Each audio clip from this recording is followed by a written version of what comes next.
మా గ్రామం వచ్చేసి హన్మకొండ జిల్లా ప్రస్తుతం పెద్దపేట గ్రామంలో నిర్మించడం జరిగింది.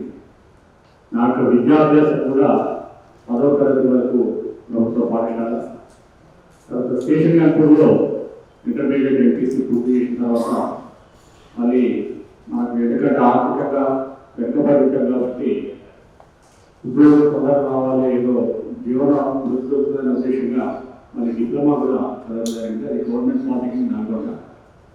తర్వాత బీటెక్ జేఎన్యూ ఒకటిలో చేయడం జరిగింది. మనకు ఉద్యోగం వచ్చిన తర్వాత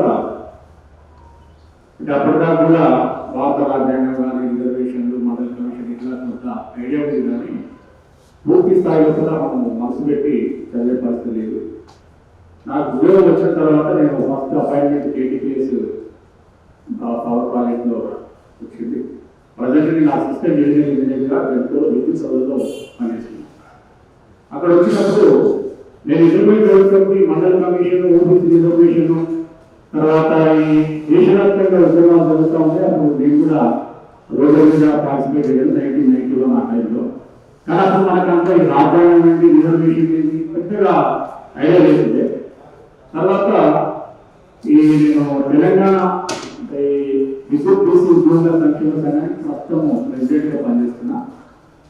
అదేవిధంగా దాదాపు ఒక 15 సంవత్సరాల నుంచి మనకు కులము, భారతదేశంలో ముఖ్యంగా బీసీ రిజర్వేషన్లు, క్రిమిలేజ్ ఇలాంటి అంశాల మీద ప్రముఖ అన్ని పత్రికలలో వ్యాసాలు రాస్తున్నా. ఈ మధ్య కొన్ని టీవీ డిబేట్లలో కూడా పార్టిసిపేట్ చేయాలి.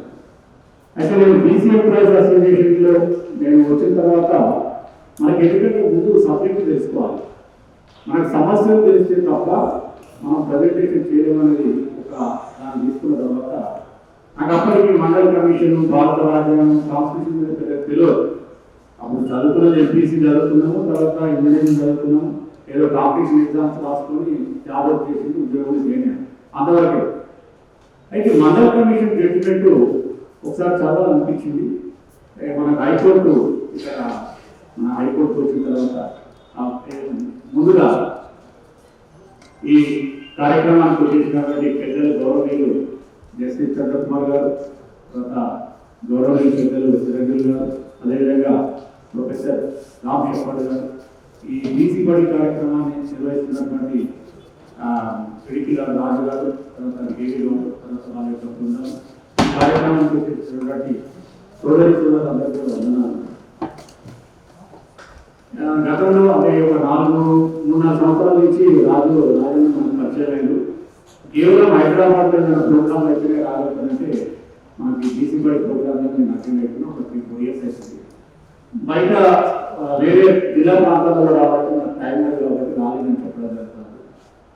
అయితే ఇట్లా ఉన్నప్పుడు నాకు ఎందుకో ఈ constitution of India, constitution book, తర్వాత ఈ మండల కమిషన్ జడ్జిమెంట్ రిపోర్ట్లో జడ్జిమెంట్ తీసుకెళ్ళలేదు. చదువుతా ఉంటే ఏమనిపించిందంటే అప్పటికి నాకు రాజ్యాంగం ఎప్పుడు చదువుకోలేదు.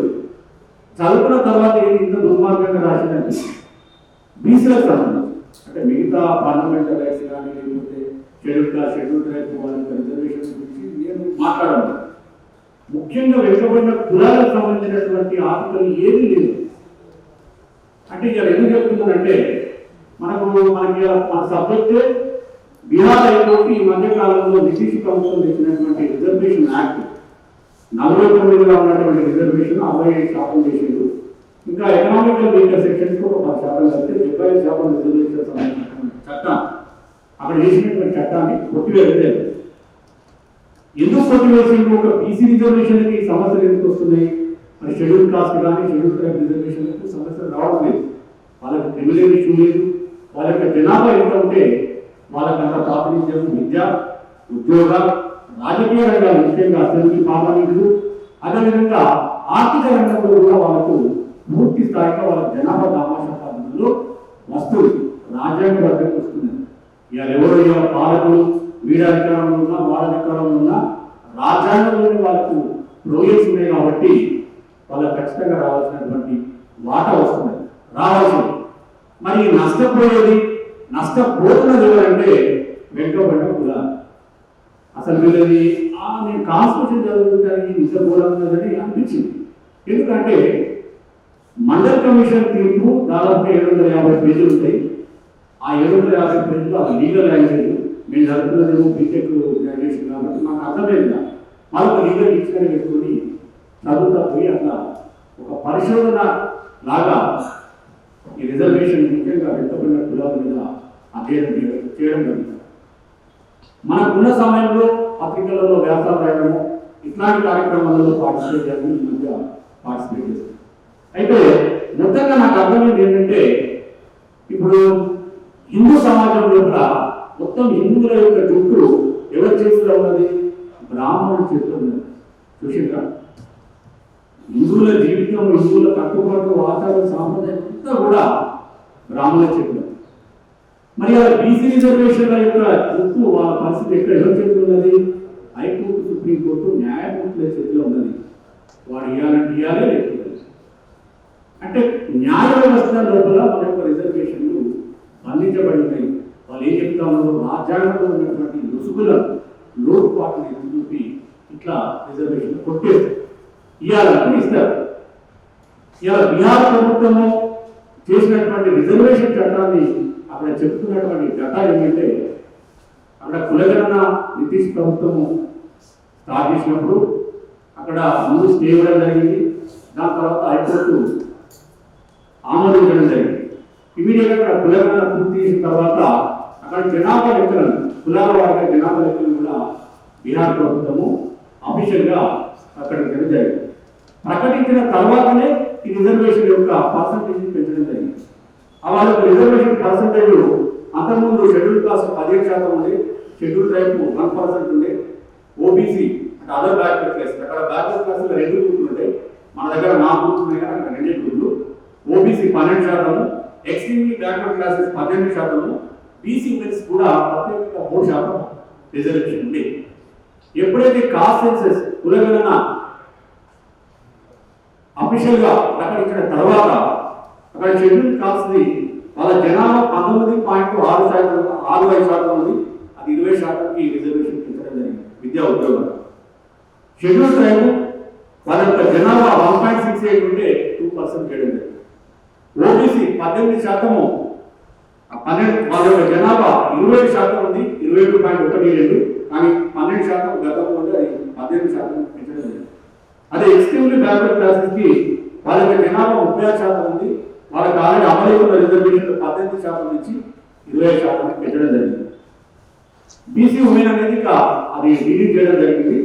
తర్వాత 49% నుంచి 65%కి పెంచడం జరిగింది. ఎకనామికల్ వీకర్ సెక్షన్స్ కి 70%. అక్కడ ఈ కోర్టు తీర్పు కనుక మనం చూసినట్లయితే వాళ్ళు ప్రధానంగా చెప్తున్నది ఏంటంటే, Mandal commission Indra Sawhney versus union of India, తర్వాత స్థానిక సంస్థలలో ఇచ్చినటువంటి తీర్పు K Krishnamurthy versus union of India, ఈ ప్రధానంగా ఈ 2 తీర్పులను తర్వాత ఈ ఈడబ్ల్యూఎస్ కోటా కానీ, మరాఠా రిజర్వేషన్ కోటా, అన్ని రకాల గతంలో ఉన్నటువంటి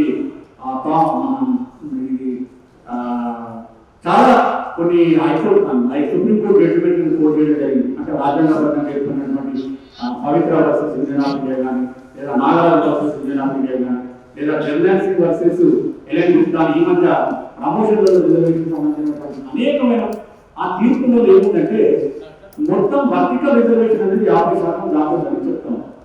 దాని సాగుగా చెప్పి అంటే 50% సీలింగ్ క్యాప్ అనేది 1950 నుంచి ఇచ్చిన తీర్పులలో చెప్పినప్పటికీ ఫైనల్ గా 9 మంది రాజ్యాంగ ధర్మాసనం, 9 మంది జడ్జిల రాజ్యాంగ ధర్మాసనం మండల కమిషన్ తీర్పులో ఈ రిజర్వేషన్ ఎస్సీ ఎస్టీ బీసీ రిజర్వేషన్లు 50% దాటుతుందని సీలింగ్ పెట్టండి. పెడుతున్న ఏం చెప్తున్నాడు? క్వాంటిఫైబుల్ డేటా, ఆమోదించదగినటువంటి డేటా కానీ, సరైన కారణాలు కనుక ఉన్నట్లయితే, రిజర్వేషన్ డేటా అనే కారణాలు ఉన్నట్లయితే 50% దాటొచ్చని కూడా అప్పుడే చెప్పడం జరిగింది. మరి అక్కడ ఇక్కడ ఎకనామికల్ వీకర్ సెక్షన్ రిజర్వేషన్ వచ్చినప్పుడు ఆటోమేటిక్ గా 50% సీలింగ్ దాటిపోయింది. కానీ మొన్న ఈడబ్ల్యూఎస్ కోటా మీద ఇచ్చినటువంటి తీర్పులు ఏం చెప్తా ఉన్నది సుప్రీంకోర్టు? 50% సీలింగ్ అనేది ఆర్టికల్ 15(4), ఆర్టికల్ 16(4) ద్వారా ఏర్పడే రిజర్వేషన్ మాత్రమే ఆ సీలింగ్ వర్తిస్తుంది, వీళ్ళకి వర్తిస్తుందని చెప్పి. మరి బీహార్ తీర్పు లోపల ఆ తీర్పు ఏం చెప్తున్నాడంటే అది అసలు ఫండమెంటల్ గా ఆర్టికల్ 16 ద్వారా ఉద్యోగాలలో రిజర్వేషన్ ఇవ్వాలంటే అడిక్వేట్ రిప్రజెంటేషన్ లేనప్పుడు మాత్రమే వాళ్ళ యొక్క ప్రాతినిధ్యం లేదు అని ప్రభుత్వం భావించినట్లయితే రిజర్వేషన్ పెట్టాలనేది ఫండమెంటల్ ప్రిన్సిపల్. మరి ఈడబ్ల్యూఎస్ కూడా తీసుకున్నప్పుడు సుప్రీంకోర్టు ఏం చేసింది? 5 జడ్జిల రాజ్యాంగ ధర్మాసనం 3:2 రేషియోలో మెజార్టీగా ఈడబ్ల్యూఎస్ కూడా అమలు అవుతుంది. కానీ ఇదే కేశవానంద వార్తలు తీసుకున్నది ఈ రాజ్యాంగం యొక్క మౌలిక సూత్రాలకు దెబ్బతినే విధంగా, బేసిక్ స్ట్రక్చర్ ఇంకా దెబ్బతినే విధంగా ఉన్న ఏ రాజ్యాంగ సవరణైనా ఏ చట్టమైనా కూడా సుప్రీంకోర్టు కొట్టివేయడానికి అధికారం చెప్పింది. ఇక్కడ మనకి ఫండమెంటల్ ప్రిన్సిపల్ ఏది? ఆర్టికల్ 16 ఏం చెప్తా ఉన్నది? ఏ వర్గానికైనా వారి యొక్క ప్రాతినిధ్యం లేదు అనుకుని భావించినట్లయితే ప్రభుత్వం రిజర్వేషన్ పెట్టాలని చెప్పింది. మరి ఈడబ్ల్యూఎస్ కూడా ఏ విధంగా అమలు తెలిపారు? ఇప్పుడు ఈడబ్ల్యూఎస్ అంటే ఎవరున్నారు? Other than schedule caste, schedule tribe, SC ST బీసీలు కాకుండా మిగతా వాళ్ళంతా ఎకనామికల్ వీకర్ సెక్షన్స్ కింద ఉన్నారు. మరి ఇప్పుడు కేంద్ర ప్రభుత్వం లెక్కలెక్క మనం చూసినట్లయితే మొత్తం ఉద్యోగాలలో 51% ఉద్యోగులు అప్పర్ కాస్ట్ వాళ్ళే ఉన్నారు. అంటే వాళ్ళ జనాభా అవుతుంది సరే 15 నుంచి 20% ఉండొచ్చు, మాక్సిమం ఉంటే 20% కూడా పోవచ్చు. కొన్ని రాష్ట్రాల్లో 20% ఉంటారు. మరి వాళ్ళ జనాభా కంటే మించి అంటే 51% యొక్క వాళ్ళ ఉద్యోగంలో ప్రాతినిధ్యం ఉన్నా కూడా వాళ్ళ 10% రిజర్వేషన్ పెడుతుంది. అంటే కోర్టులు ఎట్లా చెప్తున్నాయంటే న్యాయమూర్తులు చెప్పాలనుకుని ఇవ్వాలనుకుంటే దానికి అనుకూలంగా తీర్పు ఇచ్చే పరిస్థితిలో మనం ఉన్నాం. అంటే మరి వెనుకబడిన కులాలకే ఈ సమస్య ఎందుకు వస్తున్నది అనేది ఒకసారి మనం రాజ్యాంగాన్ని పరిశీలిస్తే మొట్టమొదటిగా భారత రాజ్యాంగ రచన లోపలే అన్యాయం జరిగింది. భారత రాజ్యాంగంలో అన్యాయం ఏ విధంగా జరిగింది? మరి కులగణన ఎందుకు చేస్తలేదు? కులగణన చేయగానే కోర్టు ఎందుకు కొట్టేస్తున్నాయి? రాజ్యాంగం చూపిస్తా ఉన్నాయి. ఎందుకంటే ఇప్పుడు ఒకసారి మన దేశంలో రాజ్యాంగం అమలులోకి వచ్చిన తర్వాత పాలకులు ఎవరైనా రాజ్యాంగాన్ని ఫాలో కావాల్సిందే. కొన్ని తప్పులు ఒప్పులు చేసినప్పటికీ రాజ్యాంగం ప్రకారమే పరిపాలన చేయాలి. మరి అలాంటి రాజ్యాంగంలో 50% ఉన్నటువంటి బీసీ కులాలను విస్మరించి వాళ్ళకు నష్టం జరిగే విధంగా రాజ్యాంగంలో ప్రయాణం జరిగింది. మరి రాజ్యాంగం అమలులోకి వచ్చినప్పుడు ఒకే ఒక ఆర్టికల్ వచ్చింది. అదే ఆర్టికల్ 340 ఆర్టికల్ 340 మాత్రమే పెట్టింది. మొట్టమొదటి రాజ్యాంగం అమలులోకి వచ్చినప్పుడు జనవరి 26, 1950లో ఏం పెట్టింది? అక్కడ ఈ దేశం లోపల social and education backward classes ఇంకా ప్రమాదకరంగా మీకు చెప్తే అసలు నిజంగా ఒకసారి రాజ్యాంగం జడ్జిమెంట్ చేస్తే నిద్ర తీసి అసలు నీకు కులమే లేదని చెప్తాను రాజ్యాంగం. భారత రాజ్యాంగం ఏం చెప్తున్నది? Definition social and education backward classes అన్నాడు. క్యాస్ట్ అంటే బీసీలు అంటే బీసీ కులాలు కాదు, బీసీ తరగతులు. అంటే మనం రాజ్యాంగం ప్రకారం ఏం చెప్పాలి? మనం కులం చెప్పకూడదు, ఎందుకంటే మనం తరగతి చెప్పింది. ఆ ఆర్టికల్ 340 ఏం చెప్పింది? దేశవ్యాప్తంగా ఉన్నటువంటి సామాజికంగా విద్యాపరంగా వెనుకబడిన తరగతులను కోసము వాళ్ళ యొక్క జీవన ప్రమాణాలు కానీ, ఎడ్యుకేషన్ బ్యాక్గ్రౌండ్స్ కానీ, సామాజిక వెనుకబాటు, విద్యాపరమైన వెనుకబాటును లెక్కించాలంటే జాతీయ స్థాయిలో ఒక కమిషన్ వేయాలి. ఆ కమిషన్ ఇచ్చినటువంటి నివేదికను ఎక్కడ పెట్టాలి? పార్లమెంట్ ముందు పెట్టాలి. అంటే మొత్తము ఈ బీసీల జీవితాన్ని గాలిలో దింపులాగా పెట్టడం జరిగింది.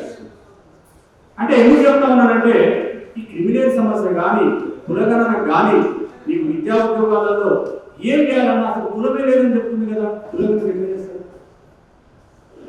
రాజ్యాంగంలో కులమే లేనప్పుడు నీ కులగణన ఎందుకు చేస్తారు అనేది మనకు అసలు పాయింట్ ఎవరు చెప్పారు? రాజకీయ నాయకులకు, పాలకులకు ఇవన్నీ తెలుసు. మరి మన బీసీ నాయకులకు తెలుసా అంటే ఎవరు కూడా మన రిజర్వేషన్ మీద ఎమ్మెల్యే లేదు. వాళ్ళ స్వయం కృషితో కష్టపడి ఏదో ఒక పార్టీగా ఎమ్మెల్యే టికెట్ తీసుకొని వాళ్ళు గెలుపుకుంటా ఉన్నారు. అంటే వాళ్ళు జన్మస్థానంలో గెలుపుకుంది. మరి ఎస్సీ ఎస్టీ ప్రజాప్రతినిధులు ఉన్నారు, వాళ్ళు ఎందుకు మరి వాళ్ళ మీద ఎందుకు పార్లమెంట్లో అసెంబ్లీలో కానీ గొంతు ఎత్తి మాట్లాడే పరిస్థితి ఉంది? వాళ్ళు గెలిచిన రిజర్వేషన్ స్థానాల్లో తీసుకున్నారు కాబట్టి వాళ్ళ వర్గాలు ఖచ్చితంగా వాళ్ళు ప్రశ్నిస్తారు. వాళ్ళు అడిగిన అడగకుండా రాజ్యాంగం చెప్తుంది కదా. రాజ్యాంగంలో నీకు అన్ని రంగాలలో వాటా ఉన్నప్పుడు ఖచ్చితంగా చేయాల్సిన పరిస్థితి ఉంటుంది. అంటే మనకు అందుకే అప్పుడు ఏమైంది 1950 మనకు రాజ్యాంగం అమలులోకి వచ్చిన తర్వాత ముఖ్యంగా తమిళనాడులో పెద్ద ఉద్యమము మనకు పెరియార్ రామస్వామి వారి ఆధ్వర్యంలో లక్షలాది మంది ఉద్యమం జరిగింది. ఫస్ట్ ఉద్యమం మనం దేశవ్యాప్తంగా ఉన్న బీసీ ఇతర నాయకులు కూడా అసలు గందరగోళమైన పరిస్థితి, అసలు రాజ్యాంగంలో బీసీల గురించి చేయలేదు కదా అని పెద్ద ఎత్తున ఉద్యమాలు జరిగిన తర్వాత మొత్తం రాజ్యాంగ సభలు తీసుకొచ్చారు. అదే ఆర్టికల్ 15(4) పెట్టింది. అది కూడా కదే మళ్ళీ social and education backward classes.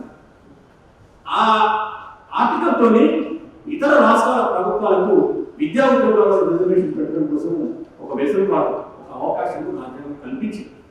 మరి ఆ విషయం కూడా ఎందుకు వచ్చింది తమిళనాడులో?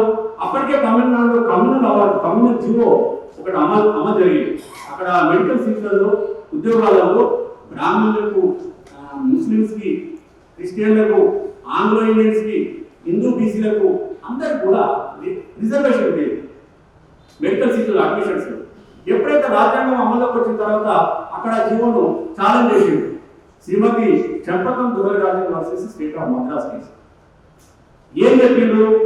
కాన్స్టిట్యూషన్ ప్రకారం ఈ జీవో చెల్లదు అనగానే హైకోర్టు ఆ జీవోను కొట్టేసి వెంటనే అక్కడ ఉన్న రిజర్వేషన్లు except schedule caste and schedule SC ST reservation తప్ప మిగతా కొట్టువేయలేదు.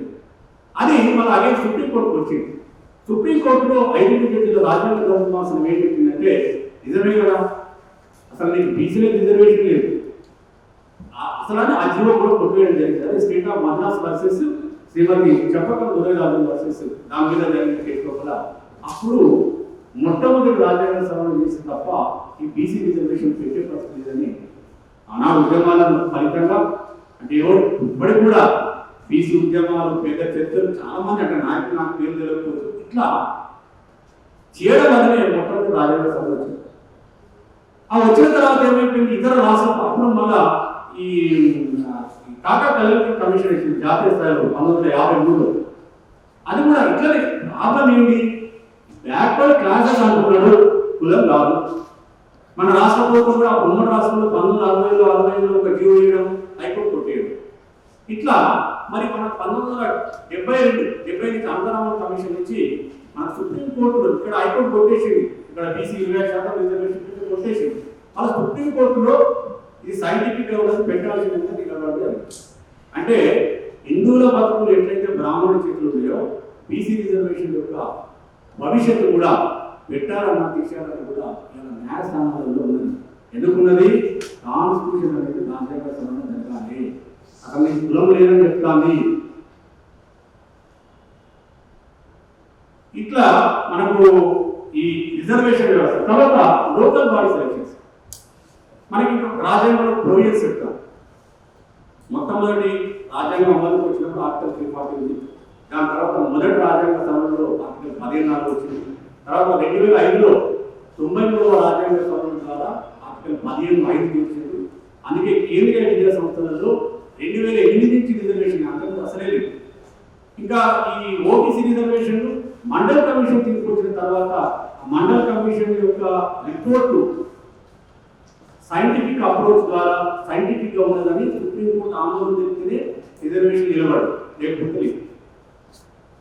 తర్వాత ఈ 1993-94లో స్థానిక సంస్థలలో రిజర్వేషన్ పెట్టింది. అది ఆర్టికల్ 243లో వివిధ ఆర్టికల్ అదే 243D 243K అక్కడ ఉంటాయి. అది స్థానిక సంస్థలు, గ్రామ పంచాయతీలు కానీ, మున్సిపాలిటీస్ కానీ, మన లోకల్ బాడీ ఎలక్షన్లలో రిజర్వేషన్ పెట్టింది.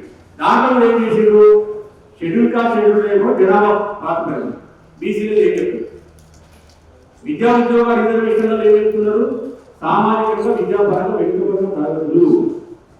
మరి ఇక్కడ లోకల్ బాడీ ఏం చెప్తారు, బ్యాక్వర్డ్ క్లాసెస్ సర్టిఫికేట్స్, వెనుకబడిన పౌరులు. అందుకే 2010లో కె కృష్ణమూర్తి వర్సెస్ గుజరాత్ ఒక జడ్జిమెంట్ వచ్చింది. ఆ జడ్జిమెంట్ చదువుకుని మనం కనుక బీసీ రిజర్వ్ తీర్పు ఏంటి ఏం చెప్పింది తెలుసా, అరే బాబు నీకు social and education backward classes జాబితా వేరుగా ఆయన ఇక్కడ బ్యాక్వర్డ్ క్లాసెస్ సీరియల్స్ అంటాడు, అసలు మీరు వేరే లిస్ట్ ఇది కూడా తయారు చెప్తా. అంటే ఈ రకంగా భారత రాజ్యాంగంలో కొంత అసలు వీళ్ళకు అస్తిత్వం లేకుండా ఆర్టికల్స్ ఉన్నాయి. దాంతో న్యాయపరమైనటువంటి చిక్కులు వస్తాం. న్యాయపరంగా వాళ్ళు ఇవ్వాలనుకునే లేకపోతే ఇప్పుడు ఇంటర్ప్రిటేషన్ ఆఫ్ లా ఎట్లుందంటే ఈ మధ్య ఎకనామికల్ వీకర్ సెక్షన్ మీద మధ్యప్రదేశ్ యొక్క కోర్టు తీర్పు చెప్పింది. చాలా అద్భుతమైనటువంటి మామూలు అభిప్రాయం. ఈడబ్ల్యూఎస్ కూడా ఒక డిపార్ట్మెంట్ వాళ్ళు కొన్ని పోస్టులకు నోటిఫై చేసింది. ఆ నోటిఫికేషన్ లోపల ఈడబ్ల్యూఎస్ కూడా మనం ఎంత పెడుతున్నారు, ఆ ఈడబ్ల్యూఎస్ కూడా సంబంధించినటువంటి రాజ్యాంగాన్ని సవరణ చేసినప్పుడు అమెండ్మెంట్ 103వ రాజ్యాంగ సవరణ ఎట్లా జరిగింది? 3 రోజులలో గెజిట్ వచ్చింది. గెజిట్ వచ్చిందో లేదో దేశవ్యాప్తంగా దాదాపు అన్ని రాష్ట్ర ప్రభుత్వాలు ఇప్పుడు అమలు చేస్తున్నాయి, ఎక్సెప్ట్ తమిళనాడు. తమిళనాడుకి ఈడబ్ల్యూఎస్ కూడా లేదు. అయితే మధ్యప్రదేశ్లో అసలు నాకు అంటే ఇంటర్ప్రిటేషన్ ఆఫ్ లా ఎట్లా అంటే అక్కడ ఒక నోటిఫికేషన్ ఇచ్చాడు. ఆ నోటిఫికేషన్ ఏం చేసిండు? ఈడబ్ల్యూఎస్కి 4 పోస్టులు నోటిఫై చేసింది. వాస్తవానికి 10 చేయాలి, అంటే 10% చేయాలి. అక్కడ దాన్ని అప్పర్ కాస్ట్ వాళ్ళు హైకోర్టు ఛాలెంజ్ చేసింది. మరి 10% రిజర్వేషన్ నోటిఫై అయిన వేకెన్సీలలో 10% మాకు ఇవ్వాలి, ఒక నోటిఫికేషన్ చేయలేదని చెప్పేసి చేసినప్పుడు ఏం చెప్పిందంటే అక్కడ మరి ఆ జడ్జి గారు ఎంత సైంటిఫిక్ గా చెప్పినట్టు ఈ మధ్యలో వచ్చింది. అది ఇప్పుడు దేశవ్యాప్తంగా చర్చ జరుగుతుంది. అది ఇప్పుడు అప్పీల్ దాని మీద పెండింగ్ ఉంది. ఎంత బాగా చెప్పిందంటే నీకు 103వ రాజ్యాంగ సవరణ ఎకనామికల్ వీకర్ సెక్షన్స్ కి రిజర్వేషన్ పెట్టేటప్పుడు ఆ ఆర్టికల్ 15వ కానీ ఆర్టికల్ 16వ ఏం చెప్పిందంటే ఈ ఎకనామికల్ వీకర్ సెక్షన్స్ ఎవరు అనే డెఫినేషన్ ఏముంది? Other than schedule caste, schedule tribal, other backward classes. Other than SC ST OBC కాకుండా ఎవరైతే ఉన్నారో వాళ్ళు మాత్రం ఈడబ్ల్యూఎస్ కింద వచ్చిందనేది కాన్స్టిట్యూషన్ అమెండ్మెంట్ జరిగింది. ఆ రిజర్వేషన్లను సుప్రీంకోర్టు ఆమోదించింది. ఇక్కడ జడ్జి గారు చెప్పినటువంటి లా ఏంటంటే అవునయా నువ్వు అసలు నీకు రాజ్యాంగంలోనే ఎస్సీ ఎస్టీ ఓబీసీ ఎక్స్క్లూడెడ్ కదా, వాళ్ళని తీసేసినావు కదా, మరి నోటిఫై అయిన వేకెన్సీలలో ఎట్లా 10% ఇస్తారు? ఇవ్వకూడదు. నోటిఫై అయిన వేకెన్సీలలో ఎస్సీ ఎస్టీ ఓబీసీ మైనస్ అయిన తర్వాత మిగిలిన ఎన్ని జనరల్ పోస్టులు ఉన్నాయో అవి మాత్రం ఇవ్వాలని చెప్పి తీర్చడం జరిగింది. ఇప్పుడు దేశవ్యాప్తంగా దాని ఒక చర్చ జరుగుతాం. అంటే న్యాయం చట్టం ఎంత లీగల్ గా ఇంత ఇంటర్ప్రిటేషన్ లో తేడా అవుతుంది. ఒక న్యాయమూర్తికి ఇంకొక న్యాయమూర్తి తేడా ఉంటుంది. అందుకే మనం మొత్తం మనకు డెమోక్రసీలో చెక్స్ అండ్ పాలసీస్ ఒక దగ్గర కలిగి ఇంకొక న్యాయం జరిగే అవకాశం ఉంటుంది. అంత మంచిగా మనకు ప్రేమ ఉన్నది. ఇట్లా ఇంకా మనకు మన స్థానిక సంస్థలు ఇక్కడ మనకు లోకల్ బాడీస్ రిజర్వేషన్ వస్తే 2013 వరకు కూడా ఈ 34% రిజర్వేషన్ బీసీలకు ఉండేది. ఎప్పుడైతే 2013లో కూడా ఉన్న కాంగ్రెస్ ప్రభుత్వము వాళ్ళు సుప్రీంకోర్టులో ఇక్కడ హైకోర్టు కొట్టేసి ఇక్కడ 50% సీలింగ్ కాదు ఎక్కడైనా ఇదే పంచాయతీగా వాళ్ళు ఏడాది లేకపోతే సుప్రీంకోర్టులో స్టే తీసుకొచ్చుకున్నారు. 34% రిజర్వేషన్ ఎన్నికలు నెరవేర్చుకోవచ్చు. అందుకే ఇక్కడ 2013లో జరిగిన స్థానిక సంస్థలలో 34% రిజర్వేషన్. మరి ఎప్పుడైతే తెలంగాణ రాష్ట్రం ఏర్పడగానే 2018-19లో స్థానిక సంస్థలలో ఎన్నికలు జరిగింది. ఆ ఎన్నికలలో ఇదే 50% సీలింగ్ సమస్య ఇక్కడ ఆంధ్రప్రదేశ్ కూడా అప్పటికే ఇక్కడ బిల్లు మన హైకోర్టు ఒక తీర్పు వచ్చింది. ఆ తీర్పును ఆధారంగా చూసిన ఎట్లాగో 50% సీలింగ్ దాటదు కదా అని చెప్పేసి వాళ్ళు ఏం చేశారంటే ఇక్కడ అప్పటికే సుప్రీంకోర్టు ఎస్ఎల్పి పెండింగ్ ఉంది. దాన్ని విత్డ్రా చేసేసుకుని మనం తెలంగాణ లోపల ఎందుకంటే తెలంగాణ మూవ్మెంట్ ఉంటుంది కదా, అసలు బీసీ లేదు మాత్రం మనం అన్ని పట్టలు కూడా చేసినా కూడా మాట్లాడే పరిస్థితులు బీసీ లేదు. వాళ్ళు రిజర్వేషన్ తగ్గించేసాడు. రిజర్వేషన్ తగ్గించేసాడు కదా, అదే కంటిన్యూ అవుతాను. ఇప్పుడు కాంగ్రెస్ పార్టీ ఏం చెప్తున్నది? మేము కులగణన చేస్తామని చెప్పింది. ఇప్పటికి 7 ఏళ్ళు అయితే దాన్ని చేయరు కూడా నాకు తెలిసినంత. ఎందుకంటే ఒక దళవై కొడుతుంది తప్ప ఈ సామాజికంగా వాళ్ళ ఇచ్చిన వాగ్దానాలు చేసిన పరిస్థితి లేదు. అది మనం చూస్తా ఉన్నాం. ఈ క్రమంలో కూడా ఈ దేశంలో సంఘాలు ఎవరికి ఉందా లేకున్నా బీసీలకు ఎక్కువ అవసరం. మరి ఈ కుల సంఘాలు బీసీల కుల సంఘాలు ఏమంటే బ్రహ్మాండం పనిచేస్తున్నాయి. అసలు మనం మన కులాలలో మీటింగ్ పెడితే మన జిల్లా కానీ ఏం గ్రౌండ్ సరిపో కుల సంఘం మీటింగ్ అంత చైతన్యం వస్తుంది. బీసీ అంటే బ్రాకెట్ కాస్త అనేది రాదు. ఎందుకంటే ఇచ్చిన కుల వ్యవస్థలో కూడా ఈ కులాల్లో విడిపోయింది. ఇప్పటికైనా వెనుకబడిన కులాలంతా కులపిచ్చిని కొంచెం తగ్గించుకొని మన కులాలను కలుపుకోవడం, బీసీలంతా ఒక్కటే అనే పద్ధతిలో ఇలా కూడా చాలా ఘోరమైన పీసీఏ గ్రూప్లో ఉన్నటువంటి కులాలు ఆదిమ జాతులు, సంచార జాతులు, అగ్ర సంచార జాతులు, ఘోరమైన పరిస్థితుల్లో విషయాలు చేసే కులాలు. అలాంటి కులాలు కూడా ప్రొఫెషనల్ కులాలు కానీ అదర్ బీసీ కాస్టులు కానీ అందరూ కూడా కలిసి పనిచేయాలంటే మనకు రాష్ట్ర వ్యాప్తంగా గ్రామ స్థాయి నుంచి మనకు యూనివర్సిటీ స్థాయి వరకు పెద్ద ఎత్తున ఈ బీసీ హక్కుల మీద చర్చలు జరిగి ముందుకు పోతే తప్ప మనం సాధించుకునే అవకాశం లేదు. నాకు ఎందుకంటే సమయం అంటే పెద్దలు చాలా మంది చాలా నాకంటే చాలా మంది ఇంపార్టెంట్ అయిన ఆఫీసర్స్ ఉన్నారు కాబట్టి వాళ్ళ స్పీచ్ అనేది చాలా ఇంపార్టెంట్. మళ్ళీ నేను పత్రికల్లో రాష్ట్రంలో ఎప్పుడైనా ప్రోగ్రామ్స్ నేను అటెండ్ అయ్యి నా యొక్క వాయిస్ వినిపిస్తానని తెలియజేస్తూ ముగిస్తాను. Thank you.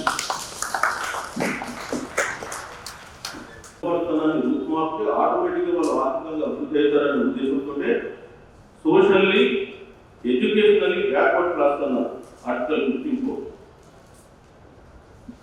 కాబట్టి ఎకనామిక్ క్రైటీరియా లేదు.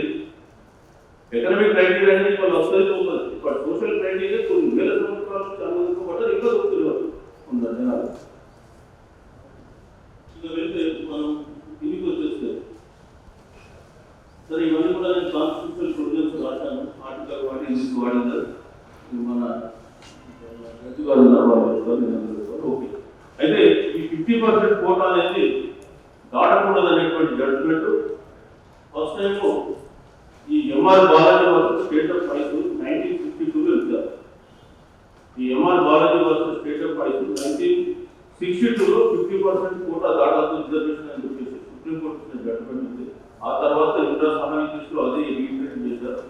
ఇప్పుడు బీహార్ కూడా అదే బీహార్ కేసులో కూడా అదే రీఇంప్లిమెంట్ చేశారు. నెక్స్ట్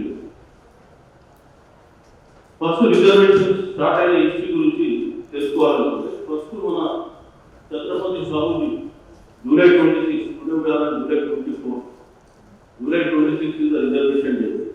So 1902లో ఆయన స్టార్ట్ చేశారు. 50% కోటా వచ్చింది.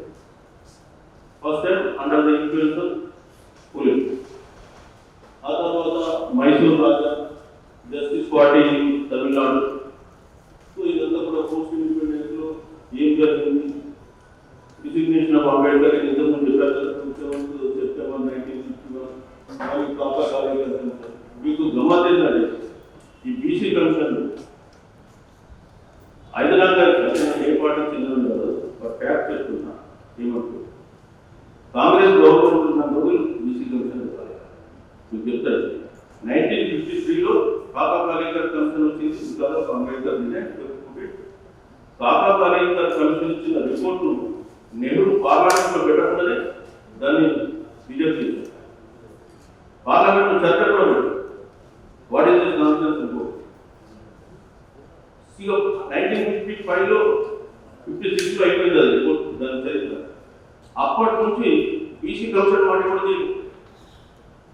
ఎందుకు వాడు ఎందుకు చేయాలని వదిలేసి 1978లో జనతా పార్టీ గవర్నమెంట్ అధికారంలోకి వచ్చిన తర్వాత 79లో జనవరిలో మళ్ళీ బీపీ మండలి కమిషన్ ఇచ్చారు. ఆ బీపీ మండలి కమిషన్ వచ్చిన తర్వాత వాళ్ళు కమిషన్ రిపోర్టు ఇవ్వగానే మొదలై జనతా గవర్నమెంట్ పడిపోయింది. మళ్ళీ ఆ రిపోర్ట్ అటెండ్ ఆ రిపోర్టు జనతా మండలి కమిషన్ ఎప్పుడు ఇచ్చింది 1980 డిసెంబర్ 31 ఇచ్చారు.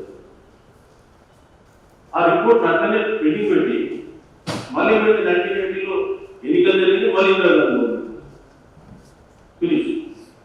అప్పటి నుంచి మళ్ళీ ఎప్పుడైనా మళ్ళీ బీపీ సింగ్ గారు 91లో వచ్చి నేను మండల కమిషన్ రిపోర్ట్ను ఇంప్లిమెంట్ చేస్తాను అని చెప్పగానే మండలకు వ్యతిరేకంగా కమండల ఉద్యమం స్టార్ట్ అయిపోయింది. సుప్రీంకోర్టుకి ఇట్లా స్టే అన్నారు, స్టే అవుతుంది. 92లో మళ్ళీ ఆ స్టే వికెట్ అయింది. వికెట్ అయిన తర్వాత 93 సెప్టెంబర్లో ఈ పివి నరసింహరావు గవర్నమెంట్లో మండల కమిషన్ రిపోర్ట్ అమలు. అంటే 47 నుంచి 93 వరకు కొన్ని లక్షల ఉద్యోగాలు ఓబీసీ కోల్పోయారు. అది వాస్తవం. సెంట్రల్ గవర్నమెంట్ 93లో ఒక వైపు ఇస్తున్నట్టు ఇచ్చి ఆయన ఏం చేసేది మార్పు ఎకానమీని ఓపెన్ చేస్తుందని చెప్పి పిఎస్యూలన్నింటినీ ప్రైవేటైజేషన్ చేసుకుపోయింది. ఇప్పుడు పబ్లిక్ సెక్టర్ దాన్ని ప్రైవేటైజేషన్ ఏమంటే ఉద్యోగాలు కూడా పోయింది. ఈరోజు కేంద్ర ప్రభుత్వంలో 40 లక్షల ఉద్యోగాలు ఉన్నాయి. 40 లక్షలకు యాక్చువల్ రోల్స్ ఉంది 28.50. 28.50లో 12 లక్షలు 11 లక్షల ఉద్యోగాలు ఖాళీ ఉంది. మనం ఎవరో మనం ఇప్పుడు ఎస్సీలకు అయితే బ్యాక్లాగ్ వేకెన్సీస్ రిక్రూట్మెంట్, ఎస్టీలకు ఓబీసీలకు లేదు. సో 12 లక్షల ఉద్యోగాలలో మనం 28 లక్షల ఉద్యోగాల్లో మన వాటా ఎంత? 23%. 27% కూడా లేదు ఈరోజు కూడా 23%. ఈ ఫిగర్ కూడా కేంద్ర మంత్రి పార్లమెంట్ చేసిన ఫిగర్స్ అనే సర్వసాధారణంగా ఉండదు. సో అదే 23% అంటే నాకు 4% బ్యాక్లాగ్ వేకెన్సీలు అంటే 12 లక్షలలో ఎంత ఉద్యోగం రావాలి? బ్యాక్లాగ్ పెట్టి ఓబీసీలకు రావాలో అవుతుంది. మనం అడుగుతారు ఓబీసీకి డిమాండ్ లేదు కదా. 12 లక్షల ఉద్యోగాలు నాకు 4%, ఇప్పుడు ఉన్నదాంట్లోనే 4% నేను తక్కువ 5%. 12 లక్షలు ఎంత వస్తుంది? సో అది లెక్క చేసుకుని సుమారు కాకపోతుంది 2 లక్షల ఉద్యోగాలు వస్తాయి మనం లెక్కేసాం. సో అదే పరిస్థితి. నెక్స్ట్ సో ఇది ఇప్పుడు 8 సెప్టెంబర్ 19 చెప్పి నేషనల్ గవర్నమెంట్ అప్పుడు స్టార్ట్ చేశారు. తర్వాత ఎడ్యుకేషన్ ఇన్స్టిట్యూషన్ అంటే ఐఐటి కానీ ఐఐఎంస్ కానీ కేంద్ర ప్రభుత్వ విద్యాలయాలలో రిజర్వేషన్స్ 2006 వచ్చేది ఓబీసీ. అది 93 అమెండ్మెంట్ నుంచి 2006 వరకు అది పరిస్థితి. గవర్నమెంట్ ఆఫ్ ఇండియా సెంట్రల్ గవర్నమెంట్లో 93, సెంట్రల్ గవర్నమెంట్ ఎడ్యుకేషన్ ఇన్స్టిట్యూషన్లో 2093 రిజర్వేషన్ ప్రమోషన్స్ ఓబీసీలకు లేదు, బట్ ఎస్సీలకు 77 అమెండ్మెంట్ నుంచి వాళ్ళకి ఇస్తారు. అట్లానే బ్యాక్లాగ్ వేకెన్సీస్ ఎస్సీ ఎస్టీకి 80% అమెండ్మెంట్ ఉంది రాజ్యాంగం వాళ్ళకి ఇస్తారు ఓబీసీలకు. తర్వాత 103 అమెండ్మెంట్ చేసి ఈడబ్ల్యూఎస్ వాళ్ళకు 10% రిజర్వేషన్ ఇచ్చింది. దానికి ఒక రిపోర్ట్ అవసరం లేదు. యాక్చువల్ ఏంటంటే టీవీ నరసింహారావు గారు ఈ మండల కమిషన్ రిపోర్ట్ ఇంప్లిమెంట్ చేయడం వరకు 10% ఈడబ్ల్యూఎస్ రిజర్వేషన్ మెమో ఇచ్చారు. ఆ మెమో కూడా ఈ ఇందిరా స్థానిక కేసులు 9 మంది జడ్జిలు విన్నారు. 9 మంది జడ్జిలలో 8 మంది జడ్జిలు ఆర్థిక పరమైన రిజర్వేషన్లు రాజ్యాంగ విరుద్ధం, మౌలిక స్వరూపానికి విరుద్ధం అని కొట్టేస్తే ఇప్పుడున్న గవర్నమెంట్ 2019 జనవరిలో 103వ రాజ్యాంగ సవరణ చేసి ఆర్టికల్ 16(6) ఇంక్లూడ్ చేసి ఆర్థిక పరమైన రిజర్వేషన్ ఇవ్వచ్చు 10% ఈడబ్ల్యూఎస్. ఇది ఫస్ట్ అనుకుంటే పట్టించవచ్చు. దాన్ని సుప్రీంకోర్టు కూడా మళ్ళీ 3:2 రేషన్లో ఎస్ కరెక్ట్ అయిపోతుంది. ఇక్కడ 9 మందిని 8 మంది ఆపరేషన్ ఇవ్వడానికి లేదు. అందులో ఉన్న కూడా అగ్రవర్ణాలు జడ్జిలు బీసీఎం లేదని, కానీ వాళ్ళే డ్రాఫ్టింగ్ చేసిన జీవన్ రెడ్డి గారు ఏదైతే ఉందో ఇందిరా స్థానిక రాసింది ఆయన మన తెలుగు ఆయనే బ్రాహ్మణ గారు 8 మంది ఆపరేషన్. నెక్స్ట్ మన తెలంగాణ స్టేట్ వస్తే జనరల్ నాలెడ్జ్ పెట్టిన సైడ్ ఇంత అవసరం లేదు. ముల్కీ రూల్స్ ఉండే 1990లో 7th నిజాం ఆయన ముల్కీ రూల్స్ ఉండే.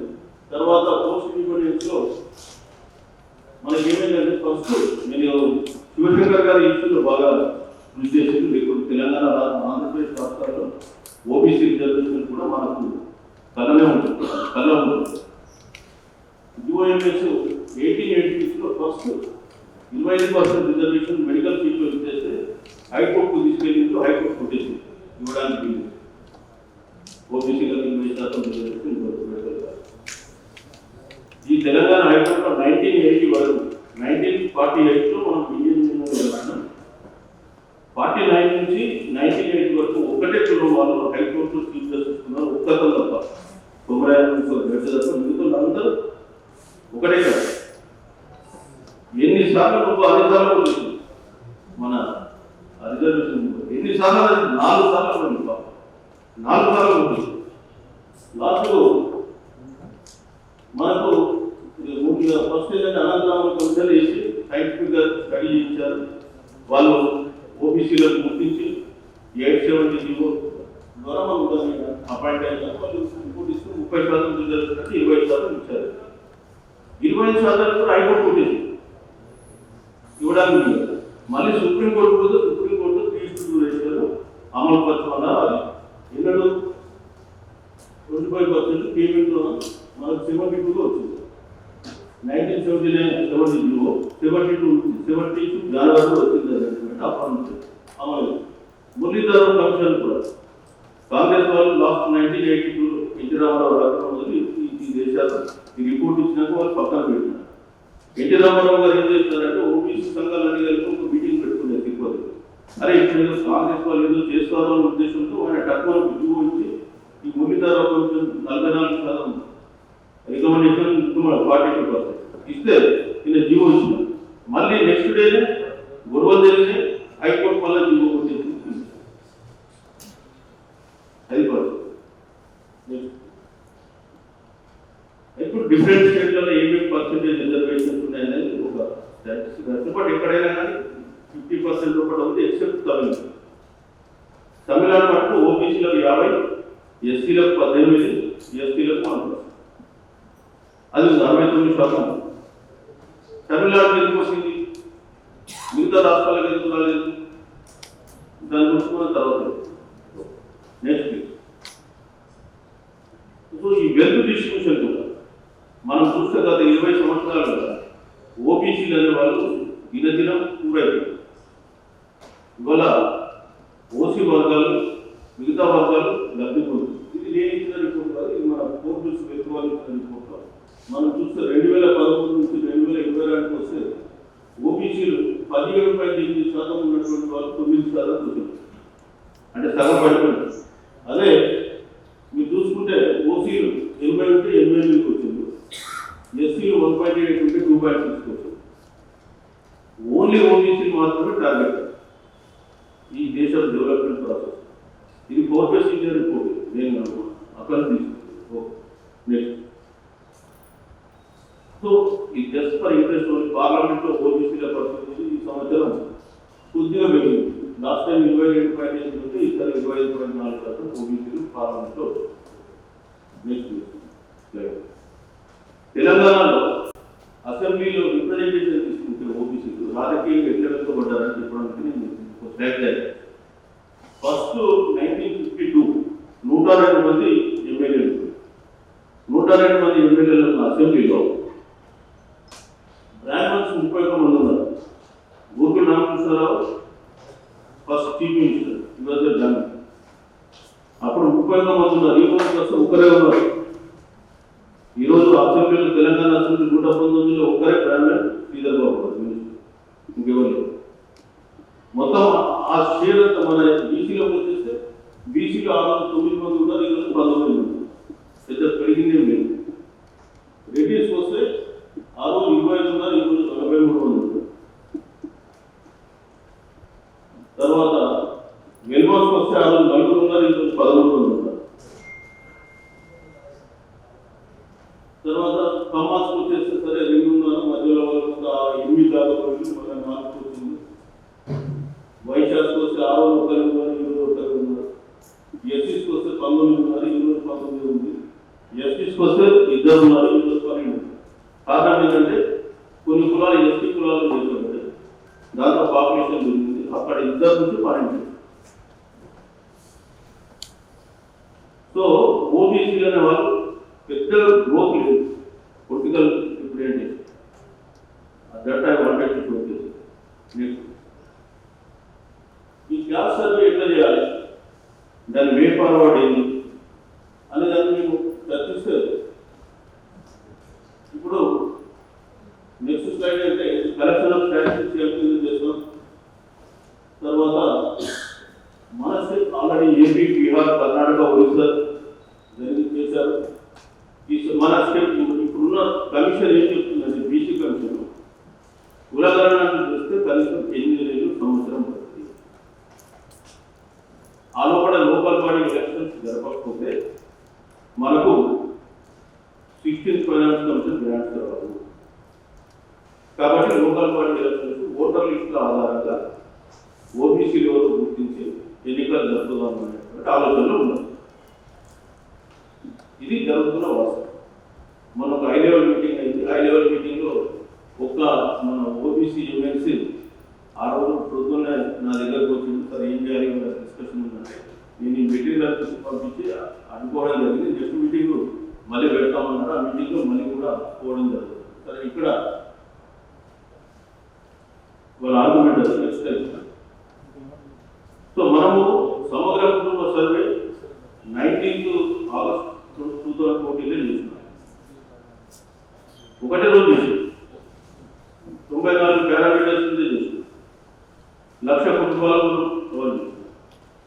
మరి ఈరోజు ఏమున్న ప్రాబ్లం అంతగా ఎంత చేయాలని మరి చెప్తారు. ఆ రోజు మన బీసీ పాపులేషన్ దీని ప్రకారం 51% ఉంటుంది సమగ్ర కుటుంబ సర్వే. అయితే అందులో వచ్చిన ప్రాబ్లం ఏంటంటే 25 లక్షల మంది కులం రాస్తారు ఏంటంటే ఆ రోజు invite because of proper training లేకపోవడం. ఈ డెసిషన్ కూడా ఎప్పుడు తీసుకున్నాం సమగ్ర కుటుంబ సర్వే జరపాలని. అప్పటి ఉన్న ముఖ్యమంత్రి 2014 ఆగస్టు 4న నోవాడి రూపంలో ఒక మీటింగ్ పెట్టాడు. మొత్తం రాష్ట్రంలో ఉన్న ఎంఆర్ఓలు, ఎంపీటీఓలు, కలెక్టర్స్, మినిస్టర్స్, సెక్రటరీస్, కమిషనర్స్ అందరూ ఒక 1200 మంది గురించి మీటింగ్ పెట్టారు. సో ఆ మీటింగ్లో ఆగస్టు 4న ఆయన మీటింగ్ పెట్టి 11వ తారీఖు రోజు సర్వే స్టార్ట్ చేద్దాం. సో నేను ఒక్కరిని నేర్పిస్తారు అట్లా కుదరదు, వారం రోజులు కాదు, అప్పుడు 4 రోజులు కాదు. సో అది కష్టమైంది. మనం 2 స్టేజ్లలో సెన్సర్ చేయాల్సి ఉంటుంది. సర్వే ఫస్ట్ అవుట్లిస్టింగ్ తీసుకొని ఏ హౌస్ ఎవరికి అలాట్ చేస్తామో వచ్చి ఆ హౌసే వాళ్ళని వేస్తాం. లేకపోతే మనకు ఒకటే హౌస్ 2 కవర్ చేస్తారు, లేకపోతే కొన్ని ఇంట్లో మిస్ అయిపోతారు, గందరగోళమైన పరిస్థితి ఉంటుందంటే సరే ఒప్పుకొని ఎప్పుడు చేద్దామంటారు. సరే 15th August next day 16th పెడదామంటే ఆయననే 15th 17th అంటే వాళ్ళు 17 మే కథ, అది 17th అంటే 17th 17 మే కథ, 18th మంచి రోజు లేదు, 19th పెడదాం. 19th అందుకే ఆ డేట్ కన్నా కొత్త. ఓకే నెక్స్ట్ ఇప్పుడు స్టేట్ గవర్నమెంట్ ఏమంటుంది? స్టేట్ గవర్నమెంట్ ఇప్పటి వరకు అసెంబ్లీ రిజర్వేషన్ పాస్ చేసింది. 150 కోట్లు అలకేట్ చేస్తున్నట్టు ఒక జీవో ఇచ్చింది. 26th GO on 15th March 2020. ఆ తర్వాత ఇంకా ఎక్కువ ఉండదు. ఇప్పుడు దాదాపు 6 నెలలు సార్ ఓకే కాదు. ఈ జీవో ఇచ్చి కూడా 4 నెలలు అయిపోయింది. 4 months అయిపోయింది. ఇప్పటి వరకు ఇప్పుడు వచ్చేసింది. ఇప్పుడు ఏమంటున్నారు? ఏమంటున్నారు? ఇప్పుడు సర్వే చేస్తే 7 మిలియన్ పడుతుంది. తర్వాత లోకల్ బాడీ ఎలక్షన్స్ ఇన్ టైంలో జరపకపోతే మన ఫైనాన్స్ కమిషన్ గ్రాంట్,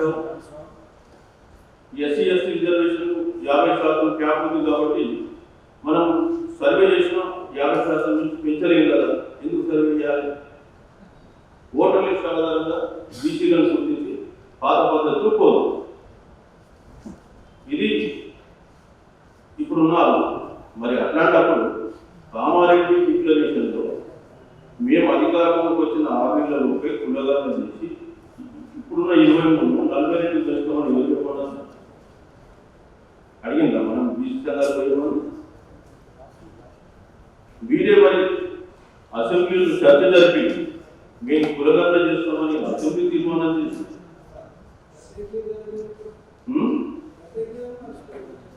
కులగణన చేస్తామని తీర్మానం చేసి జీవో 26 నుంచి 150 కోట్ల నుంచి ఎందుకు కదా? వాస్తవానికి కుటుంబ సర్వే ఇప్పుడు మనం అనుకునే క్యాస్ట్ సర్వే 2 months ఎట్లా అంటే మనం సరే కలెక్షన్ స్టాటిస్టిక్స్ లో చేస్తాము యాక్ట్ కింద వే ఫార్వర్డ్. సరే ఇప్పుడు సుప్రీంకోర్టులో కూడా ఇంకా కొన్ని పిటిషన్స్ పెండింగ్ ఉన్నాయి. ఈ ఇండెక్స్ ఇప్పుడు బీహార్ వాళ్ళు కూడా క్యాస్ట్ సెన్సర్ చేసింది. ఆ మోడల్ ఏంటంటే ఇక్కడ నేను ఓకే వాళ్ళు కూడా చేస్తే వాళ్ళకి మొత్తం 5 weeks పట్టింది. ఫస్ట్ 2 weeks లో హౌస్ లిస్టింగ్ చేసారు, 3 weeks లో ఇంటికి ఇన్ఫర్మేషన్ గ్యాదర్ చేశారు under statistics act, collection of statistics act 2007. కానీ ఇక్కడ వచ్చేస్తే వీళ్ళు 7 నెలలు పడుతుంది. వాళ్ళకి ప్రాబ్లం ఏమొచ్చిందంటే ప్రతిసారి హైకోర్టుకి వెళ్ళాడు, స్టే తీసుకున్నారు. బట్ అల్టిమేట్గా Patna high court as states of got empowered to caste survey చెప్పేసి ఆర్టికల్ 2.3 ఏమనుకుంటారు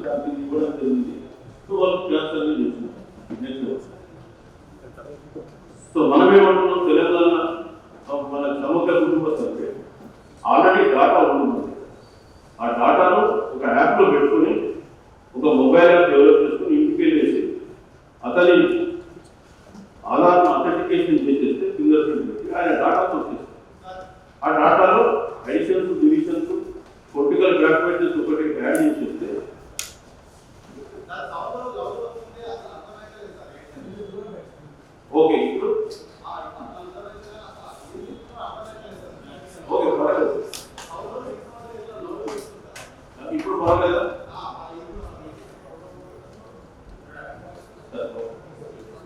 దయచేసి ఎవరైతే సౌండ్ డిస్మెంట్స్ అంటే కొద్ది ముందు రండి, ఖాళీ ప్లేసెస్ ఉన్నాయి, కొద్ది ముందు రండి ప్లీజ్. సార్ అయిపోయింది కదా, ప్రజెంటేషన్ కూడా ఎక్కువ టైం మ్యాక్సిమం 5 minutes. తర్వాత మీకు వచ్చారంటే నేను తీసుకుని ఆన్సర్ చేస్తాను. సో ఇప్పుడు తెలంగాణలో మనం ఏమంటున్నామంటే ఒక మొబైల్ యాప్ డెవలప్ చేసి ఆ మొబైల్ యాప్ ద్వారా మీరు పోయి కలెక్షన్ తీసుకుంటాం దగ్గర టైం అవుతుంది. రెండోది ఏంటంటే ఈ డాటా వెళ్ళినప్పుడు కూడా కొంతమంది మైగ్రెంట్స్ ఉంటారు. ఆ మైగ్రెంట్స్ కూడా మనం ఆధార్ అథెంటికేషన్ ద్వారా వాళ్ళ వివరాలు సేకరిస్తాం. ఇంకో గమ్మత్ ఏంటంటే తెలంగాణలో సాఫ్ట్వేర్ సిటిజన్ 360 డిగ్రీ. ఈ సిటిజన్ 360 డిగ్రీ సాఫ్ట్వేర్లో అది పోలీసుల్లో ఐటీ డిపార్ట్మెంట్ ఉంది. ఒకసారి మీ ఆధార్ నెంబర్ ఇస్తే ఆధార్ నెంబర్ ఎంట్రీ చేసేస్తే నువ్వు ఎక్కడ పుట్టినావు, ఎక్కడ తిరిగినావు, ఏం చదువుతున్నావు, పేరు మీద ఉన్న ఆస్తులు ఏంటి, అదేవిధంగా నీ మీద ఉన్న పోలీస్ కేసులు ఏంటి, నువ్వు ఏ హాస్పిటల్లో ఏ రోగం చికిత్స చేసుకున్నావు అనే డాటా మొత్తం 360 డిగ్రీ. అంటే హాస్పిటల్ పోయినా ఆరోగ్యశ్రీ కార్డు తీసుకోండి, డాటా ఆధార్ ఎంట్రీ చేస్తావు. సో నేను ఇంత పెద్ద పెద్ద ఉపమానాలు అవసరం లేదు. నేను ఇంట్లో ముందు తీయాలి, నా ఆస్తులు నాకు కష్టపడి సంపాదించుకున్న ఆస్తుల గురించి సర్వేలు ఎందుకు చెప్పాలని కొంతమంది ఆర్గ్యూ చేస్తారు. నువ్వు చెప్పాల్సిన అవసరం లేదు బాబు, ఆధార్ నెంబర్తో నువ్వు ఎంటర్ చేస్తే ఇది నీ పొలం దగ్గర మాట ఇష్టరై ఉంది, నీ పేరు అగ్రికల్చర్ కరెక్టా కాదని చెప్పాలి. మనం చెప్పాలి నిజంగా స్టేట్ గవర్నమెంట్ చేయాలని అని లేదు అనుకో రకరకాల అందుకని మనం ఏం చేయాలి ఇప్పుడు?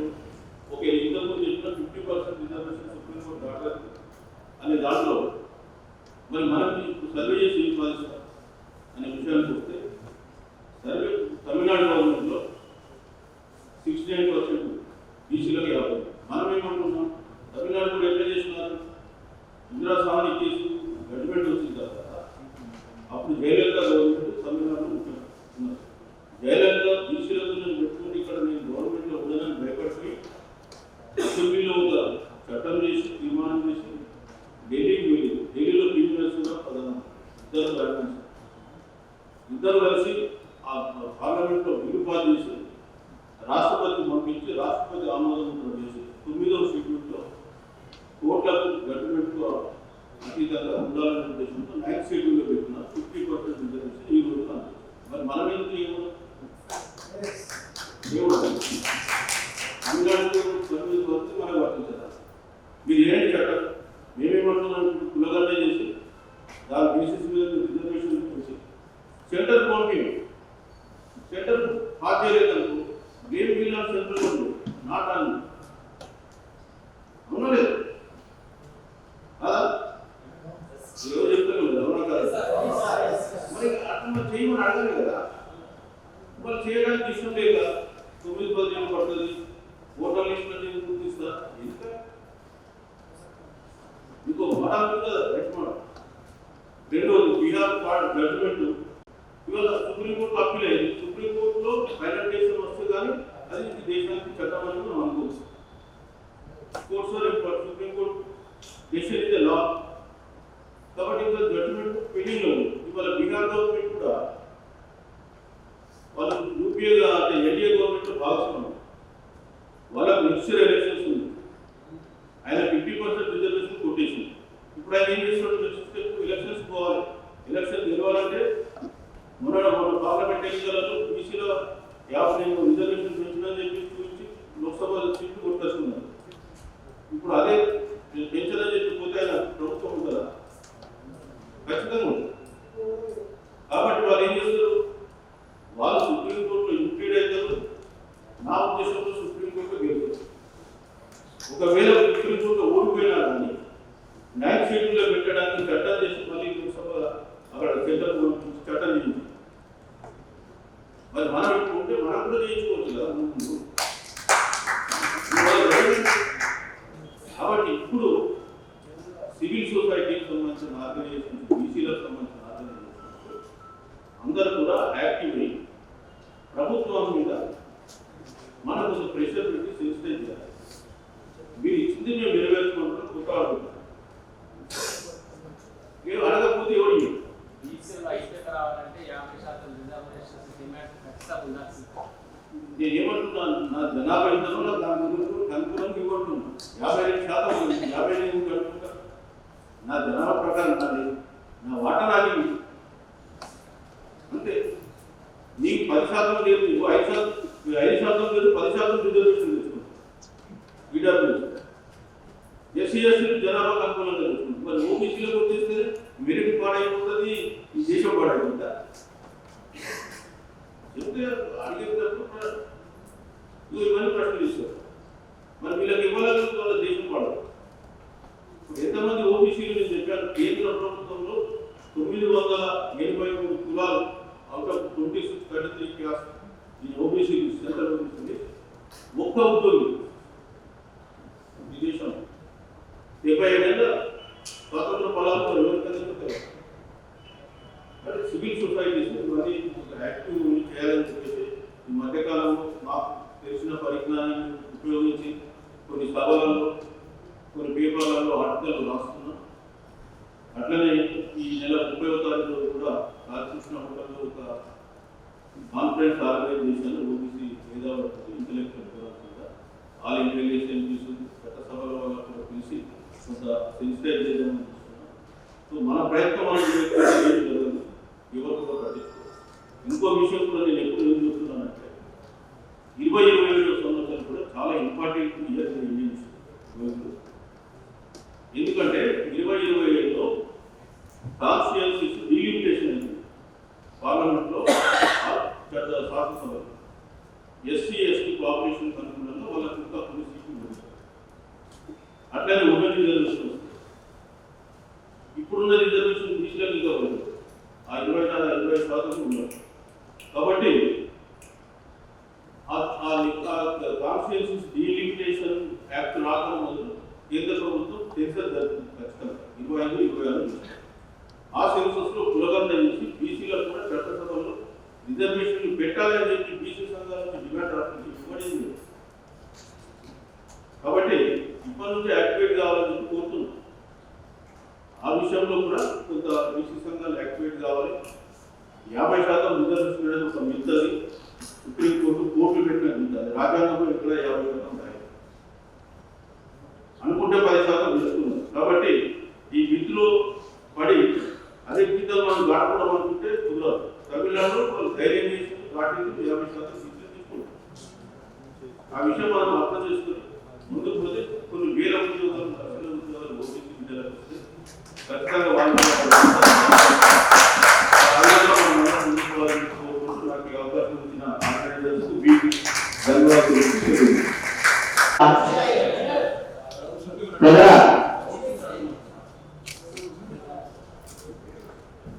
ఒక 5 ప్రశ్నలు అడిగే అవకాశం ఇస్తాం.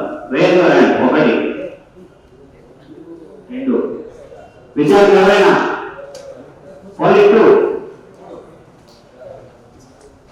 జరిగితే మన రిజర్వేషన్ పెంచుకోవడానికి అవకాశం ఉంది